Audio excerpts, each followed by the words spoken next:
Some moments define a life. For two police officers in the manicured suburb of Oak Creek, that moment wasn't a heroic shootout or a daring rescue. It was a routine trespassing call on a sunny Tuesday afternoon. They rolled up with the casual authority of men who believed they owned the streets, ready to deal with a supposed vagrant. But they were about to learn a lesson that would echo through the halls of justice. The man they were about to harass, corner, and accuse wasn't a squatter. He was a guardian of the nation's laws, and he had come home. This is the story of how a quiet street became a battleground for civil rights, and how two badges learned that the man they saw as a threat was in fact the very authority they should have feared. The sun was high and forgiving, casting a warm golden glow over the tranquil streets of Oak Creek, Virginia. It was the kind of neighborhood that appeared in brochures for a better life, where manicured lawns met perfectly paved sidewalks, and the only disturbance was the gentle hum of a distant lawnmower. For Dr. Elias Vance, the warmth of the sun felt like a welcome home, a stark contrast to the sterile, climate-controlled offices of the FBI's Behavioral Analysis Unit in Quantico he had inhabited for the past 2 decades. He stood on the porch of the colonial-style house on Sycamore Lane, a crowbar in his gloved hand. He wasn't Special Agent Vance today, the man who could deconstruct a psychopath's mind from a few scattered case files. He was just Elias, the son of Eleanor and James Vance, standing on the porch they had built with love and savings. The house had been empty since his mother passed 2 years ago, a silent monument to a life well lived. Now, with his retirement on the horizon, Elias had decided to reclaim it, to strip it back to its bones and rebuild it, not just as a house, but as a home for his own future. He wore old, paint-splattered jeans and a gray t-shirt darkened with sweat across his back and chest. A thick beard, flecked with distinguished gray, covered the lower half of his face, a luxury he rarely afforded himself during his buttoned-down professional life. He was a tall, powerfully built man, and the physical labor of prying away rotting porch boards was a satisfying release, a tangible problem he could solve with his hands instead of his mind. Each splintered plank he removed was an act of excavation, uncovering memories of scraped knees, summer barbecues, and his father teaching him how to throw a baseball in the sprawling backyard. From across the street, behind the pristine bay window of her own immaculate colonial, Carol Peterson watched. She held a porcelain teacup, her knuckles white. She had lived on Sycamore Lane for 30 years and considered herself the unofficial guardian of its character, and more importantly, its property values. She hadn't known the Vances well. They were a quiet, dignified black family in a predominantly white neighborhood, and in her mind, that had made them an acceptable anomaly. But this man, he didn't fit. He'd been there for 3 days, arriving in a dusty Ford F-150, not the polished sedan she was used to. He worked from sunup to sundown, his presence a jarring note in the neighborhood's placid symphony. He looked rough, disheveled. To Carol, he looked like a squatter, a vagrant who had found an empty house and decided to take it over. The possibility that he could be the Vance's son, a man of considerable stature and importance, never once crossed the carefully curated landscape of her mind. She had called the Homeowners Association yesterday. They had no record of a new owner. She had looked up the property records online. It was still listed under the Vance Family Trust. That was all the confirmation she needed. "He's been prying boards off the porch all morning," she said into her phone, her voice a low, urgent whisper. "It's blatant destruction of property. Yes, the house has been empty for 2 years. He's clearly a drifter who broke in. He's a big guy. He looks intimidating." She let the word hang in the air, weighted with all its unspoken implications. "You need to send someone, now, before he does more damage or starts casing our houses." She hung up, a frisson of self-righteous satisfaction running through her. She was protecting her community. She was doing the right thing. Elias, oblivious to the judgment being passed from across the street, paused his work. He wiped a bead of sweat from his brow with the back of his glove and surveyed his progress. He felt a deep sense of peace here, a connection to his roots that had been frayed by years of confronting the darkest aspects of humanity. Here there were no monsters hiding in the shadows. There was only wood, nails, and the promise of renewal. He heard the distant wail of a siren and thought nothing of it. It was a common sound, even in a neighborhood as quiet as Oak Creek. He turned his attention back to a particularly stubborn board, leveraging the crowbar until it finally groaned and gave way.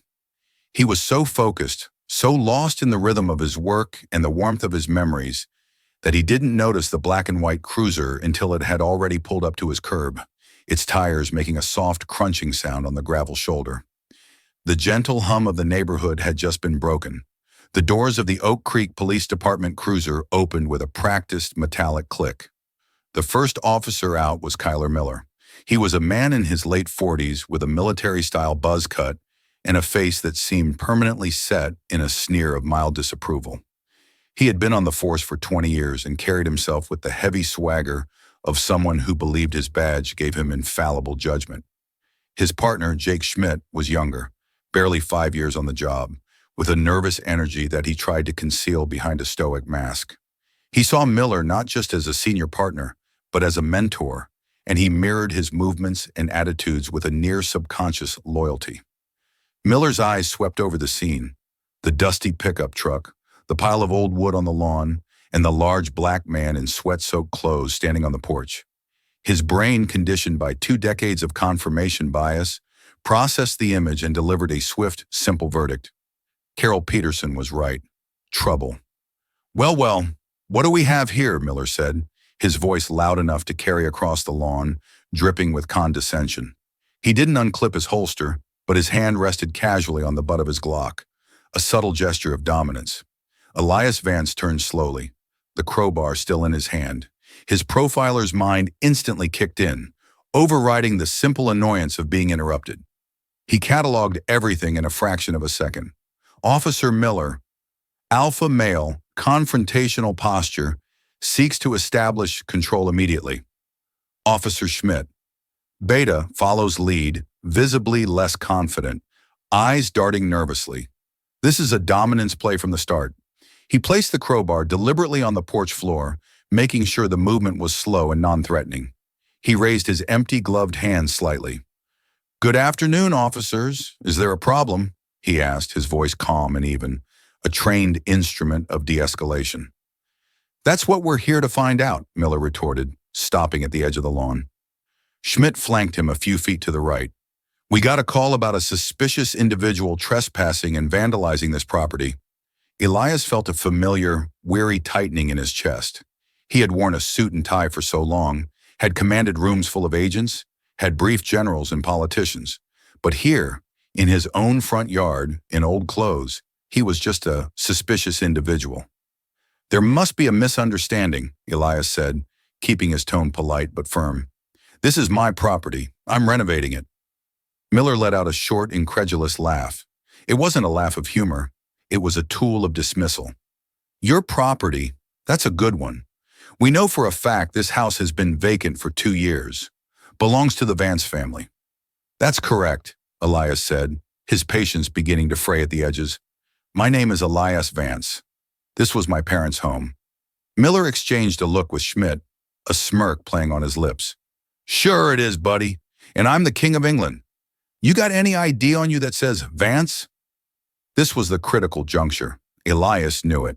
He could comply, but his wallet, with his driver's license and his far more important federal credentials, was inside the house, sitting on the kitchen counter. Asking to retrieve it could be seen as a move to flee or arm himself. It was a tactical problem. "My wallet is inside on the kitchen counter," Elias explained. "If you'll allow me to retrieve it, I can clear this all up in a moment." Miller's eyes narrowed. The sneer hardened. "I don't think so. You're not going anywhere. You're going to stay right where you are, on that porch, and you're going to answer my questions. What are you really doing here?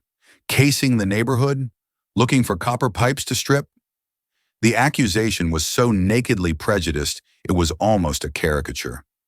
Elias felt a surge of hot anger, the kind he hadn't felt in years.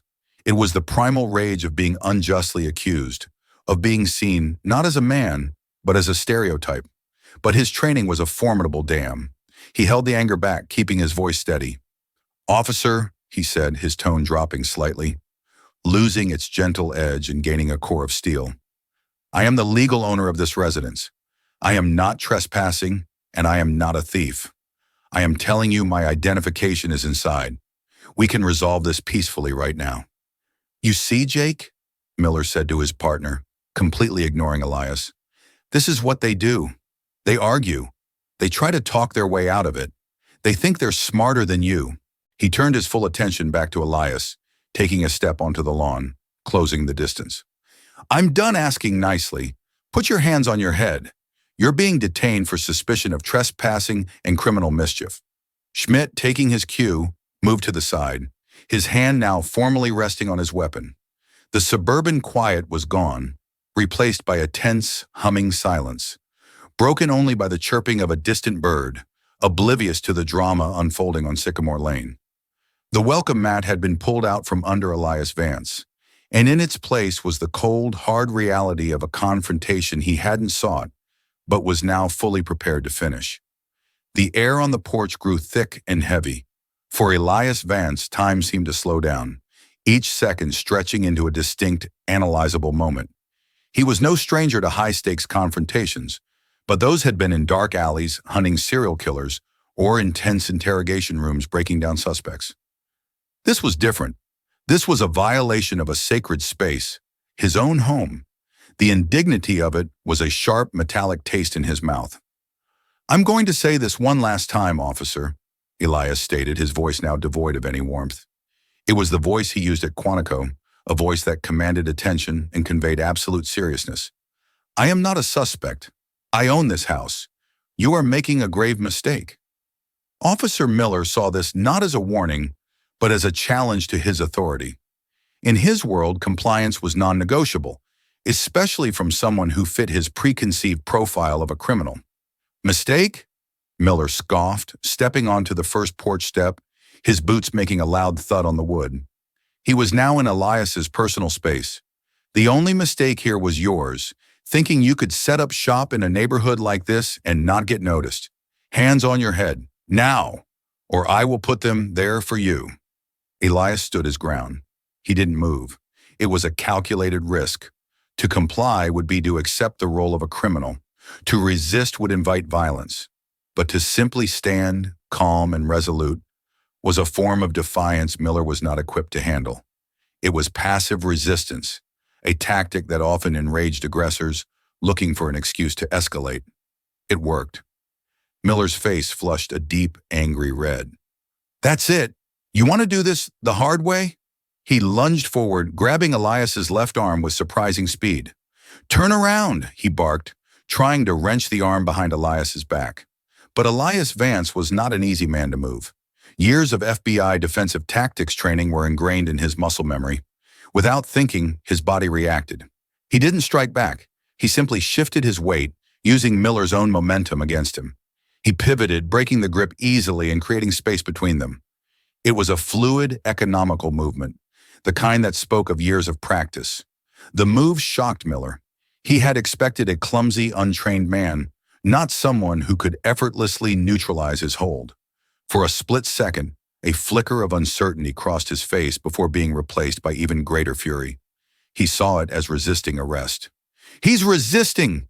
Miller shouted to Schmidt, who was now fumbling to unclip his taser. Light him up, Jake! Elias saw Schmidt raising the bright yellow weapon. He knew he had only seconds before the situation spiraled completely out of control. The anger he had been suppressing finally boiled over, not as rage, but as cold, decisive action. De-escalation had failed. Reason had failed. Now only the truth, delivered with the full weight of his authority, would suffice. He raised his hands in a gesture of surrender, but it was a feint. His posture remained tall and commanding. He looked past the furious Miller and locked eyes with the nervous, hesitant Schmidt. Officer Schmidt, stand down, he ordered. His voice was a thunderclap in the quiet afternoon. It wasn't a request. It was a direct command from a superior. The tone was so utterly unexpected, so filled with innate authority, that Schmidt actually froze, his finger hovering over the taser's trigger. Miller, incensed by this audacity, lunged again. This time Elias didn't just parry. He moved with blinding speed, grabbing Miller's wrist and applying a precise pressure point lock. Miller gasped as a jolt of sharp, debilitating pain shot up his arm. He was immobilized, his arm locked in an iron grip. Still holding the officer, Elias looked directly into Miller's eyes, his face a mask of cold fury. "My name," he said, his voice low and guttural, each word a perfectly cut diamond of ice, "is Special Agent Dr. Elias Vance. My badge and credentials for the Federal Bureau of Investigation are in my wallet on the kitchen counter. You, Officer Miller, have just assaulted a federal officer on his own property." Silence, the world seemed to stop. The chirping bird fell quiet.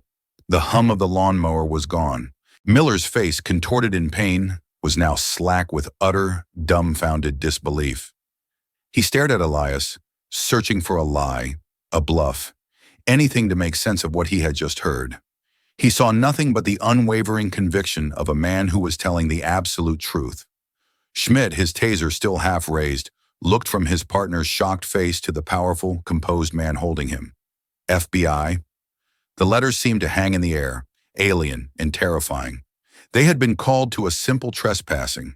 How had it come to this? Elias maintained the hold for a moment longer, letting the weight of his statement sink in. Then, with a deliberate, almost dismissive motion, he released Miller's wrist. The older officer stumbled back, cradling his arm, his face a canvas of confusion, humiliation, and a dawning, sickening sense of fear. The power dynamic on the porch hadn't just shifted, it had been shattered and remade.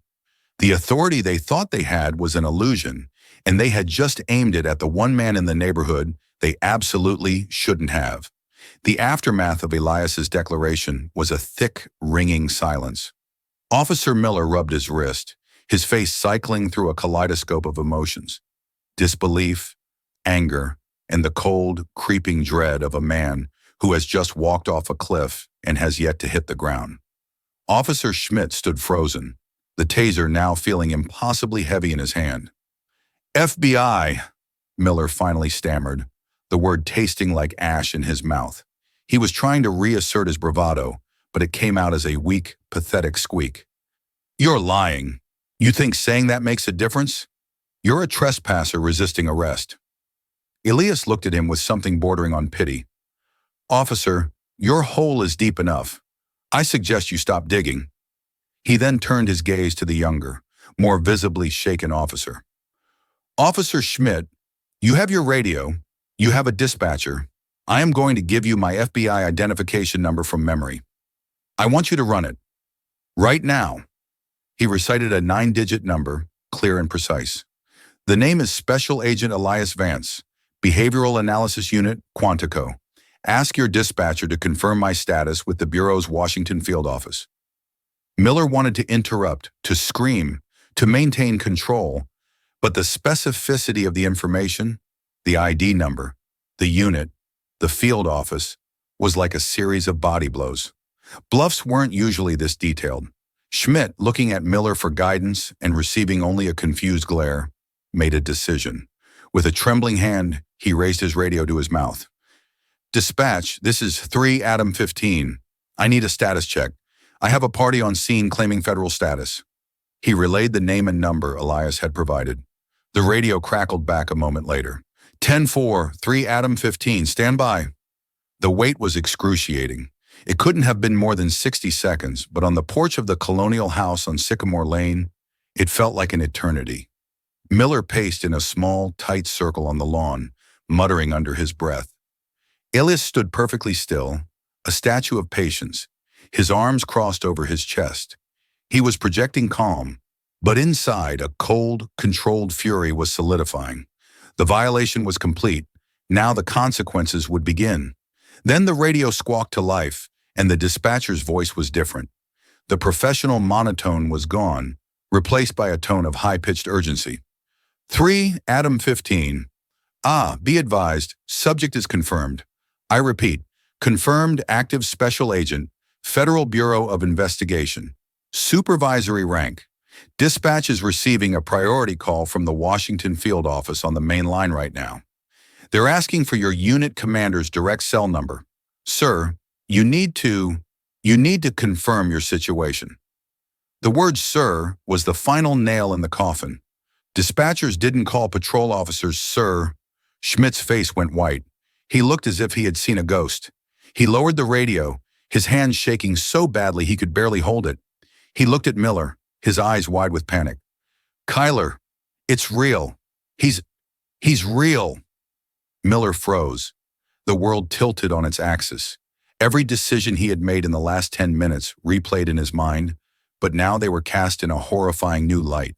The condescending tone, the buddy and pal, the accusations of theft, the physical assault, the order to tase a federal agent, his body cam footage. Oh God, the body cam footage. It had captured everything. He looked up at Elias Vance, and for the first time, he didn't see a black man in dirty clothes. He saw a man of immense power and authority, a man who operated in a world of justice far above his own, a man he had just illegally detained and assaulted. The sneer was gone, replaced by a slack-jawed expression of pure, unadulterated fear. Elias uncrossed his arms. His demeanor had changed. He was no longer a homeowner being harassed. He was now officially on the job. "Officers Miller and Schmidt," he said, and the use of their names was sharp and clinical. "You are to remain on the scene until a supervisor from your department arrives. You will not turn off your body cameras. You will not speak to each other about the incident. You will surrender your firearms to me for safekeeping until your supervisor is present." It was an order that fell outside standard procedure, but in that moment, it was unquestionable. It was a tactical move to completely disarm them, both literally and figuratively. Schmidt, looking like a scared kid, immediately unholstered his weapon, holding it by the grip, but first towards Elias. He was done. He wanted no more of this. Miller hesitated, a last flicker of his shattered pride resisting. You can't do that." Elias took a step toward him. He didn't raise his voice. He didn't have to. "I can, and I will. Or your next conversation will be with a U.S. attorney about violations of 18 U.S. Code Section 242, deprivation of rights under color of law, a felony that carries a sentence of 10 years in federal prison. Now give me your weapon, officer." The legal code, quoted verbatim, was the final blow. Miller's resistance crumbled into dust. Defeated, humiliated, and terrified, he unholstered his Glock and handed it over. Elias Vance now stood on his family's porch, holding 2 police-issue firearms, looking down at the 2 local cops who had tried to arrest him for trespassing. Across the street, Carol Peterson watched from her window, confused. The situation didn't look like an arrest anymore. It looked like a surrender. The arrival of Sergeant Bill Henderson, Miller and Schmidt's supervisor, was a study in controlled chaos. He pulled up in his patrol SUV, lights flashing but siren off, his face etched with the grimace of a man who'd been pulled from a mountain of paperwork to deal with a ticking bomb. The dispatcher had only said, "Incident involving a federal officer," but the frantic tone told him everything he needed to know. This was bad. He found an almost surreal scene. 2 of his officers, Miller and Schmidt, were standing stiffly on the lawn, disarmed and pale. And on the porch stood Elias Vance, holding their service weapons with a casual but secure grip, his expression unreadable. "What in God's name is going on here?" Henderson demanded, his eyes darting between his men and the imposing figure on the porch. "Sergeant," Elias said, his voice calm, cutting through the tension, "I am Special Agent Elias Vance, FBI. Your officers were responding to a trespassing call at my residence. An altercation occurred in which I was unlawfully detained and assaulted. Their firearms have been secured for everyone's safety." Henderson felt a migraine begin to blossom behind his eyes. He recognized the name Vance, the old couple who used to live here. It all clicked into place with a sickening thud.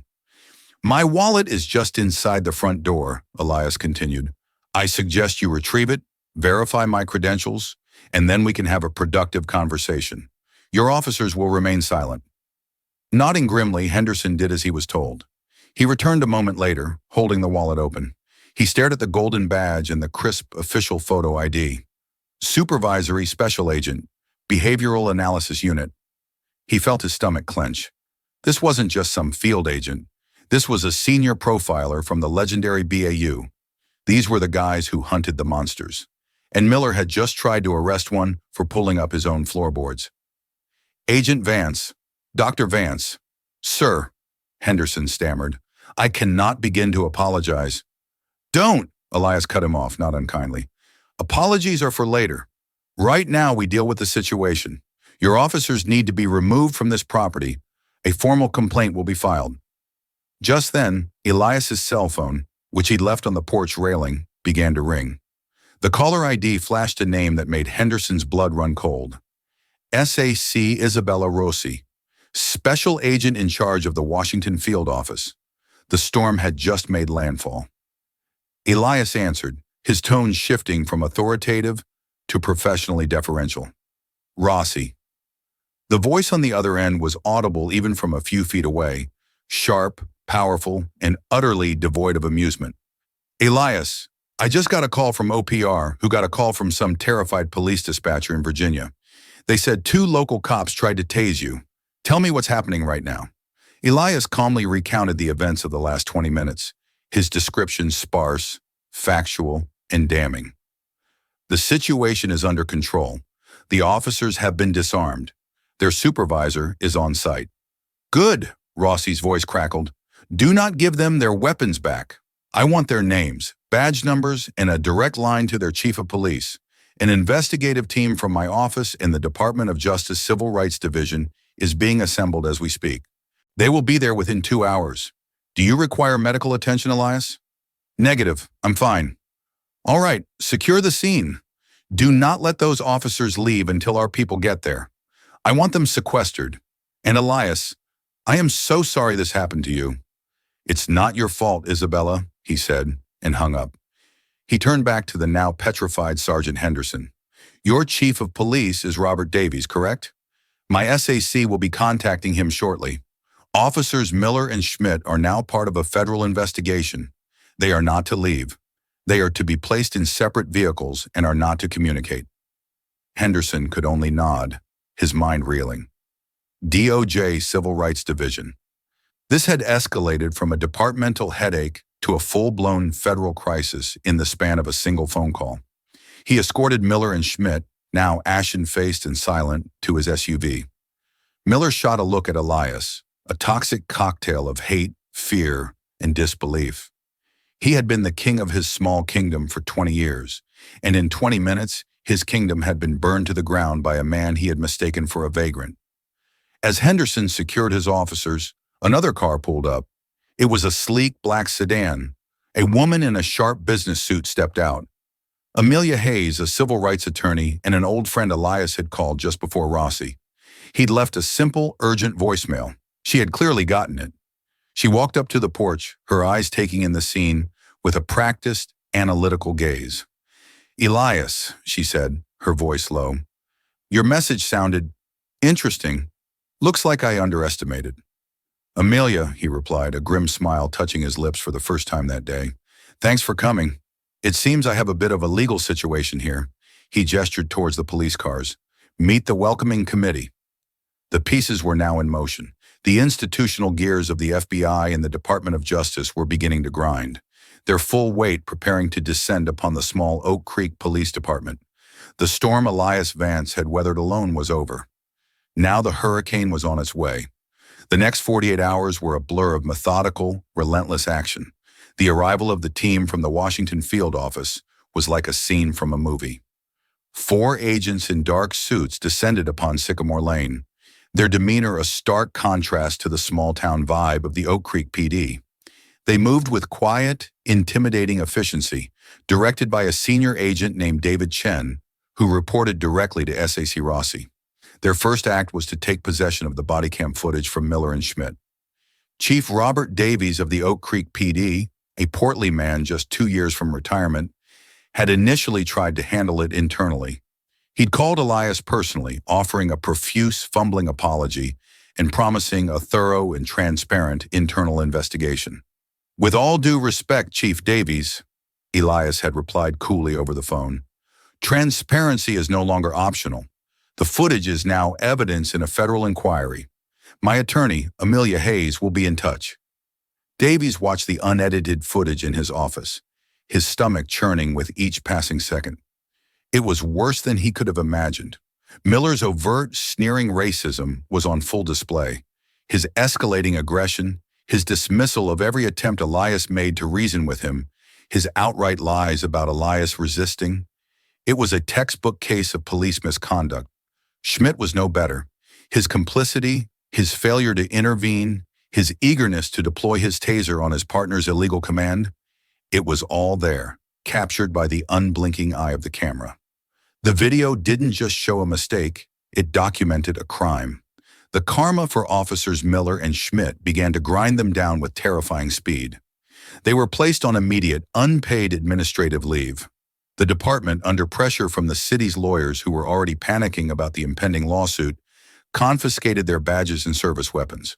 The local police union put up an initial blustering defense, but once their representatives saw the body cam footage, their support became noticeably tepid.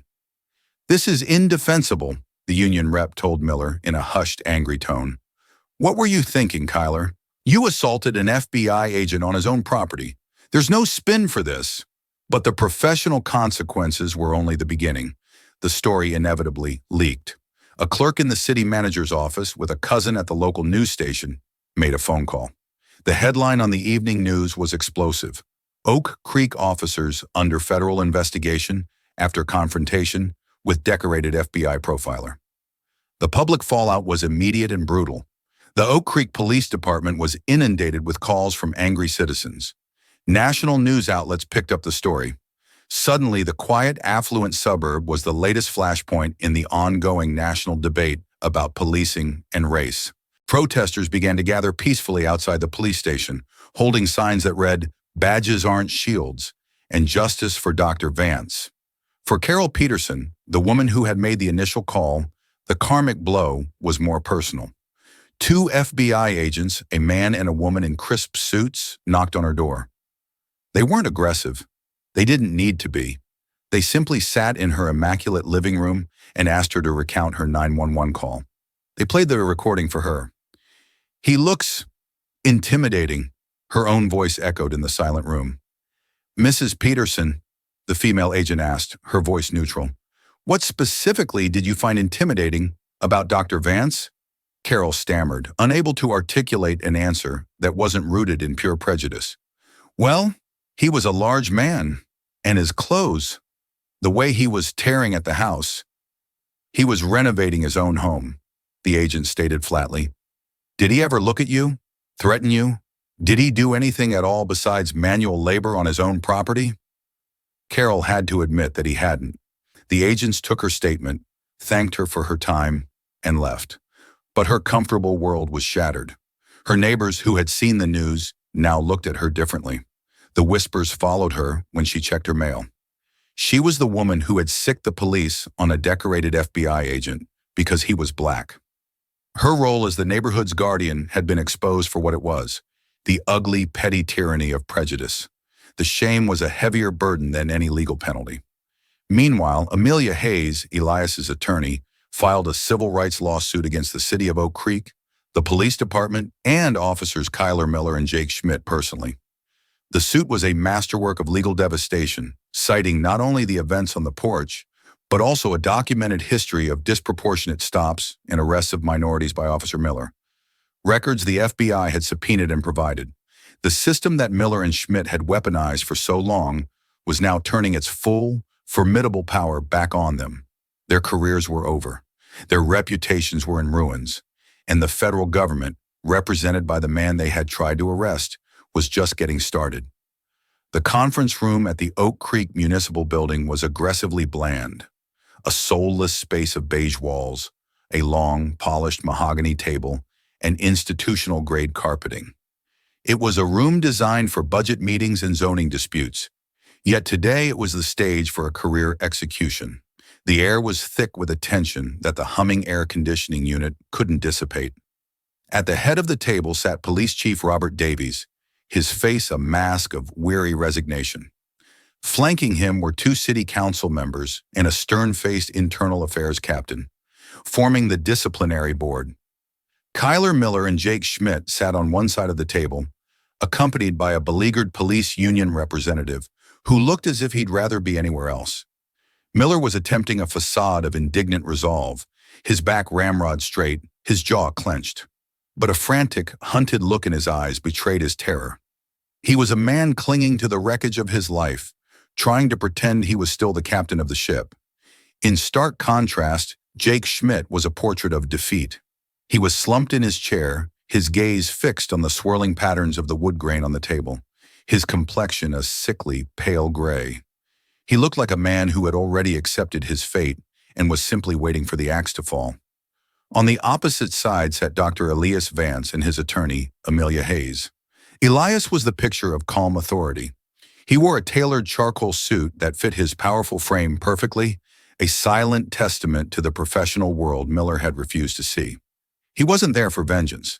His profiler's mind saw this proceeding not as an act of retribution, but as a necessary, if unpleasant, variable in a much larger equation of institutional change. He was there for accountability.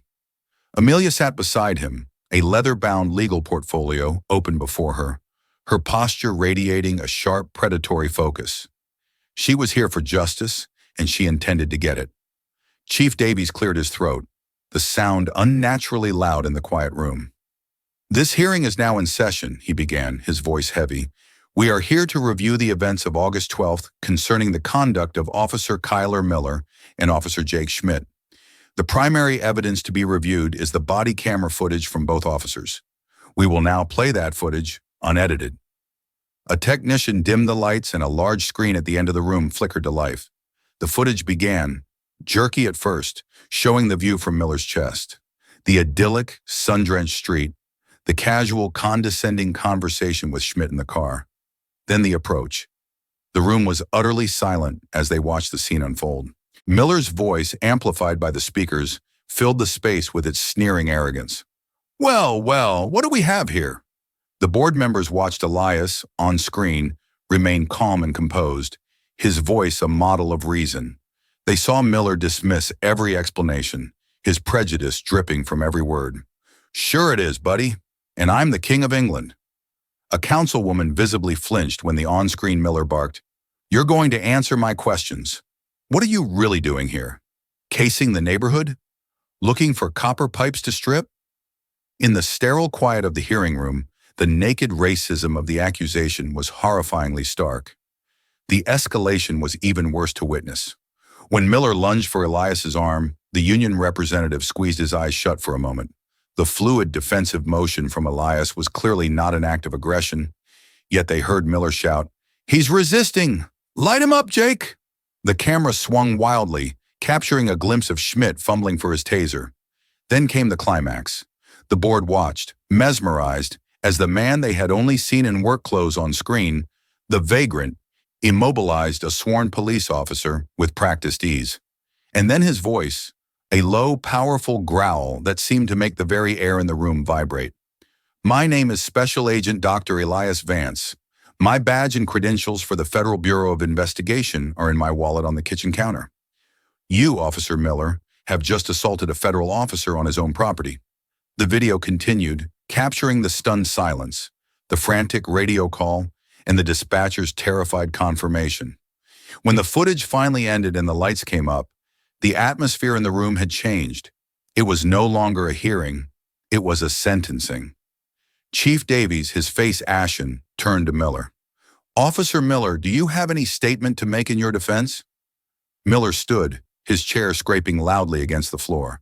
He shuffled some papers, a desperate attempt to project professionalism. "With all due respect, Chief, that video doesn't show the full context," he began, his voice strained.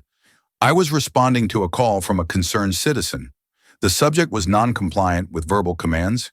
He was a large, physically imposing man, and his refusal to cooperate led me to believe he posed a potential threat to officer safety. My actions were consistent with my training to control the situation." Amelia Hayes let a beat of silence pass before she spoke, her voice dangerously soft. "Officer Miller, at what precise moment did Dr. Vance threaten you?" "His non-compliance was a threat," Miller insisted. "He refused to show me his hands." The video shows Dr. Vance placing his crowbar on the floor and raising his empty, gloved hands, Amelia countered, her tone sharpening. He then calmly explained that his identification was inside the house. "Is it standard procedure to interpret a calm, verbal explanation as a threat?" He took a challenging posture. "He stood still, officer," Amelia cut him off, "on his own porch. Let me ask you this. When you first arrived, what did you see? I saw a potential trespasser vandalizing a vacant property. No, Amelia said, leaning forward. What did you see? Did you see a man or did you see a black man in a place you didn't think he belonged? Did you run his license plate? Did you attempt to contact the owners listed on the property records before escalating? You did none of those things. You saw his skin color, you saw his old clothes, and you made an assumption. An assumption you were willing to enforce with a taser and an arrest. Isn't that the truth? Miller sputtered, his face flushing a blotchy red. I am not a racist. Your actions on that video say otherwise, Amelia concluded, sitting back with an air of finality. When it was Schmidt's turn, he didn't even stand. He spoke to the table, his voice a hoarse whisper. I have no excuse. I was following my FTO, my senior officer. I knew it felt wrong. When he started getting loud, I should have stepped in. When he told me to get my taser, I should have refused, but I didn't. I was afraid of questioning him. I failed my duty to the public and to the badge. I am sorry. He finally looked up, his eyes swimming with tears, and looked directly at Elias. I'm sorry, sir. Elias met his gaze and gave a single, almost imperceptible nod. It was not forgiveness, but an acknowledgement of the confession. Chief Davies asked Elias if he wished to make a statement. Elias stood, his presence commanding the room. He didn't look at the disgraced officers. He addressed the board. For 22 years, I have worked for the Federal Bureau of Investigation. I have hunted the worst of humanity. I have trusted my life to my fellow officers from local, state, and federal agencies. That trust is the thin line that separates order from chaos. What happened on my porch was not a simple mistake. It was a catastrophic failure of training, professionalism, and basic human decency. Officer Miller did not act as a peacekeeper. He acted as an occupying force. Officer Schmidt did not act as a partner. He acted as a silent accomplice. They did not de-escalate. They provoked. They did not investigate. They accused. This isn't about me. I have the resources and the standing to fight this. This is about the person who doesn't. The person whose name isn't followed by a federal title.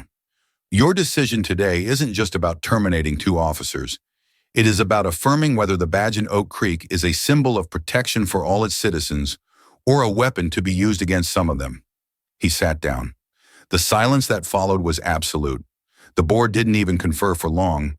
They filed out and returned in less than 10 minutes. Chief Davies read from a prepared statement, his voice devoid of emotion. Based on the irrefutable evidence presented, the board finds that Officer Kyler Miller and Officer Jake Schmidt have violated departmental policies on use of force, conduct unbecoming, and dereliction of duty. Their actions have brought discredit upon this department and have irrevocably broken the public trust.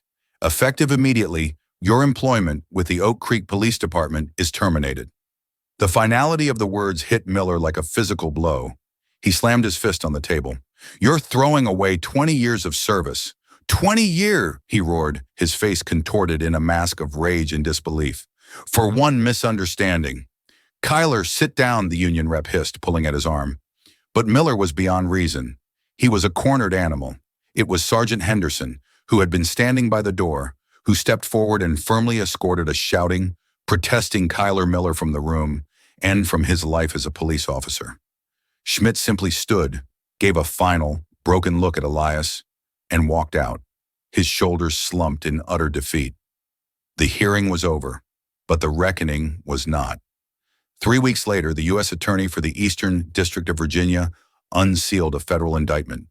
Citing the video evidence and Schmidt's cooperative testimony, a grand jury had indicted Kyler Miller for violating 18 U.S.C. Warp 242, the willful deprivation of rights under color of law. Facing a jury that would see the video, Miller pleaded guilty. At his sentencing, the judge was scathing. You disgraced the badge you wore, she said, her voice ringing with contempt. You became the very thing you swore to protect us from. He was sentenced to 18 months in a federal penitentiary. The civil lawsuit was a swift, brutal affair for the city. Their lawyers saw the video and immediately pushed for a settlement. Amelia Hayes was relentless. The city agreed to a $1.5 million payout. In a move that made national headlines, Elias announced the terms. He would personally accept only $1. The remaining $1,499 was placed into a trust, overseen by a third-party civil rights group, to fund mandatory, quarterly implicit bias and de-escalation training for the entire Oak Creek PD, and to create a new, truly independent civilian oversight board with subpoena power. He wasn't just taking their money, he was forcing them to change.